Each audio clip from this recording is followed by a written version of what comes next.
Sebelum menonton video jangan lupa untuk subscribe channel kami dengan mengklik tombol subscribe di bawah dan mengklik ikon lonceng untuk mendapatkan pemberitahuan setiap kali kami menerbitkan video baru. Adas berasal dari daerah Laut Tengah Timur, Italia ke timur hingga Suriah.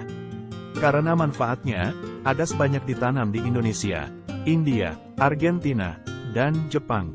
Tumbuhan herba ini memiliki bau yang harum, dengan tinggi tanaman 50 cm sampai 2 meter, berwarna hijau terang, dengan batangnya yang tegak.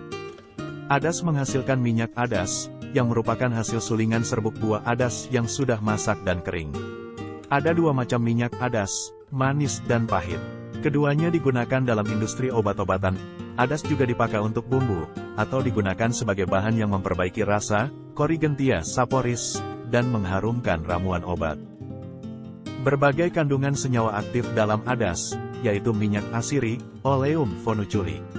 1-6%, 50-60% anetol, lebih kurang 20% fenkon, pinen, limonen, dipenten, felandren, metilsyafikol, anisaldehid, asam anisat, dan 12% minyak lemak.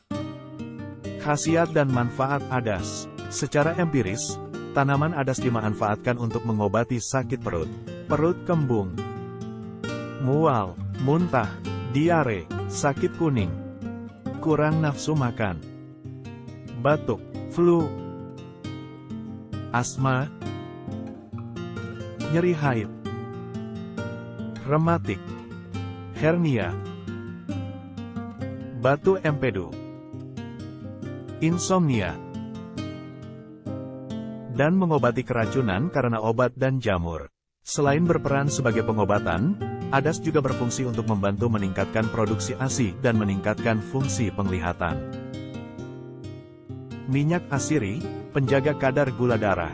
Studi preklinis yang dilakukan oleh El Saud dan kawan-kawan, yang diterbitkan pada Macedonia Journal of Medical Science tahun 2011, menyebutkan bahwa adas memiliki beberapa efek farmakologis, diantaranya minyak asiri dari buah adas, yang dapat menurunkan kadar gula darah, serta memperbaiki abnormalitas yang terjadi pada ginjal dan pankreas. Hal ini dimungkinkan adanya peranan senyawa minyak asiri sebagai antioksidan alami yang mampu mencegah oksidasi sel tubuh. Anisaldehid, penghambat TBC. Dalam sebuah studi preklinis, anisaldehid merupakan salah satu senyawa aktif dalam adas yang diketahui dapat membantu pengobatan TBC, dengan cara meningkatkan khasiat streptomisin.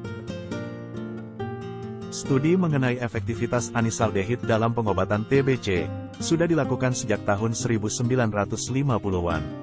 Studi preklinis yang dilakukan oleh Steinmetz dan Becker, yang diterbitkan oleh Prof. Sok XP Biolmed tahun 1950,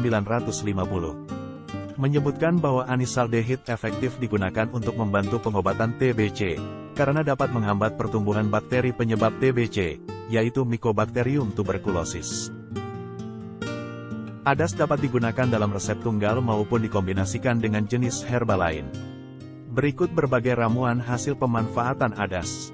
Ramuan pereda batuk dan perut kembung. Bahan-bahannya adalah 5 gram serbuk adas, dan madu 1 sendok teh. Cara pembuatannya yaitu, diseduh dengan setengah cangkir air mendidih, dan tambahkan madu.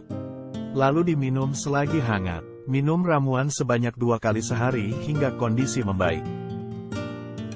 Berikutnya adalah ramuan herbal untuk sesak napas. Ramuan pertama, 10 tetes minyak adas, diseduh dengan 1 sendok makan air panas, lalu diminum selagi hangat. Minum ramuan 3 kali sehari hingga kondisi membaik. Ramuan kedua, bahan-bahannya, dikombinasikan dengan herba lainnya, yaitu setengah sendok teh adas, 1/4 ruas jari pulau sari, 2 ruas jari rimpang kencur, 1 ruas jari rimpang temulawak, 1/4 sendok teh jintan hitam, 1/4 genggam daun ponco sudo, 3 ruas jari gula merah, dan 4,5 gelas air. Cara pembuatannya, yaitu cuci semua bahan dan potong sesuai selera.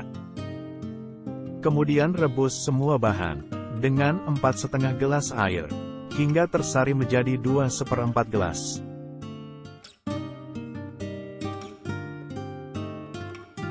Dinginkan lalu disaring. Minum ramuan sebanyak 3 kali sehari. 3/4 gelas setiap meminumnya, hingga kondisi membaik.